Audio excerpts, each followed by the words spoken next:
to Your Cochrane right now. This is a weekly podcast all about the best town in the world, Cochrane, Alberta. And my name's Eric Ruddle here with Lauren Meister. Why are we outside? Because it's a gorgeous day and we don't want to be inside.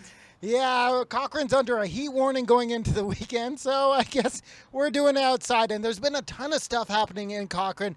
Usually the week after Stampede, things start to slow down. They don't move so quick, but this week has been anything but that because we kicked it off with somebody spitting on a poor employee at Shoppers Drug Mart. Don't spit on people. Right? I mean, I think that we learned that in preschool. Yeah. I feel like that's one of those life lessons. Yeah, so I guess this person went into the store, was trying to return an item. The item maybe wasn't being accepted for return for whatever reason. That wasn't good enough for this person, so this person spit on the employee, and now RCMP, they're just looking to find this suspect. So whenever you've tried to return something before, and the person said no, was that your reaction? Right, yeah, you just feel it in you. I'm going to spit on them. I can honestly say I've never felt the urge to spit on somebody in my life. And yeah, even if the employee was for some reason not on the right things, you shouldn't spit on them. So No. there are pictures out. If you want to help catch the Cochrane spitter, feel free to jump over to CochraneNow.com. We have a picture of this guy, and I don't know if they found him or not yet, but hopefully they will. And the RCMP have also been really busy clearing out their evidence locker.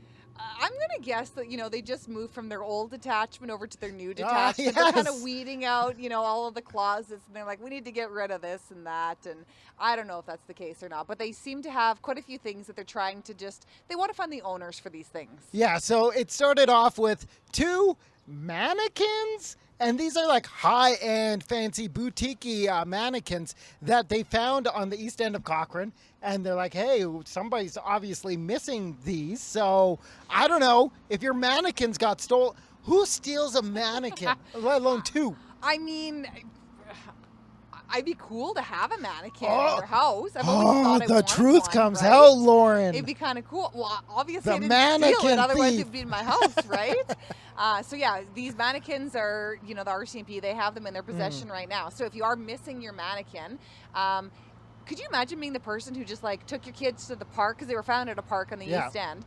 You went to the park that morning, and then all of a sudden these 2 creepy mannequins were just there, especially if it was maybe in the evening or something. That'd be kind of scary. That would be a little bit weird, and I'm surprised kids didn't, if teens stumbled upon it, they would have made their way to the RCMP, right? Yeah. And another item was this actually very interesting wooden statue that you say actually has found its way back home.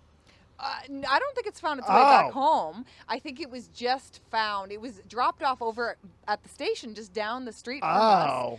But there was kind of a cool story on our social media feed that somebody over at Walmart earlier in the day had seen somebody carrying that statue around.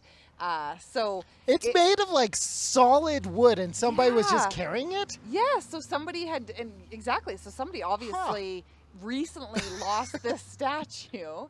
And, just same thing. It's very unique. It's probably one of its kind.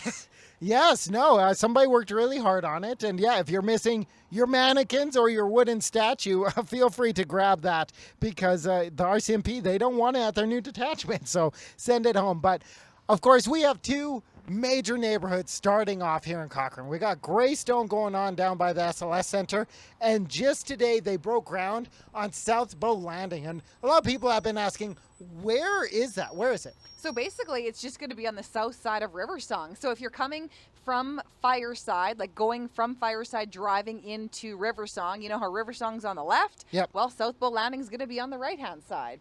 Makes sense. Well, they just broke ground on it today, and they announced 3,000 houses.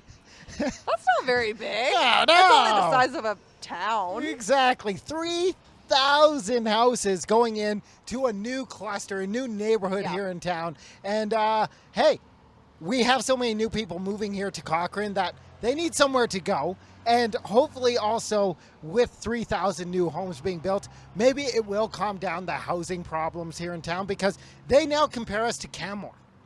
Yeah, exactly. Like as far as rental pricing and housing prices goes, but it's kind of cool because this new neighborhood, it's going to have over 10K of pathways. It's going Ooh. to have big box stores. It's going to have schools and all sorts of different things. It's going to be really its own community. So that's really cool. But the biggest news is everybody worries about traffic. Yes. They're going to be upgrading the James Walker Trail. Oh, thank goodness. That is definitely the slowest part in Cochrane right now. Everybody's saying James Walker is so slow. I don't even know where that is. I don't know street names here in town. You live on the other end of town. You live up in exactly. Sunset. But for people who live on that end of town, this is really, really good news. Okay, I'll take your word for it.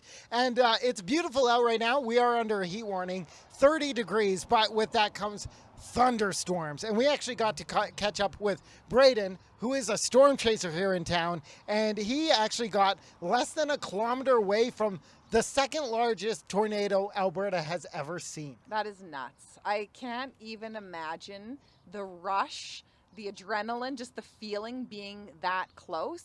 I know for me, I would be terrified and I'd be running the other direction. But for a storm chaser, he's running towards a massive EF4 tornado.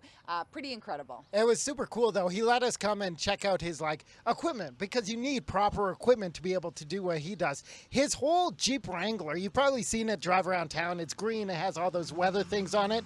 It is covered in truck bed liner. Yeah. Specially built for this Jeep. So he showed us, he's like, I have one little dent here that a baseball-sized piece of hail hit, and it just kind of bounced off.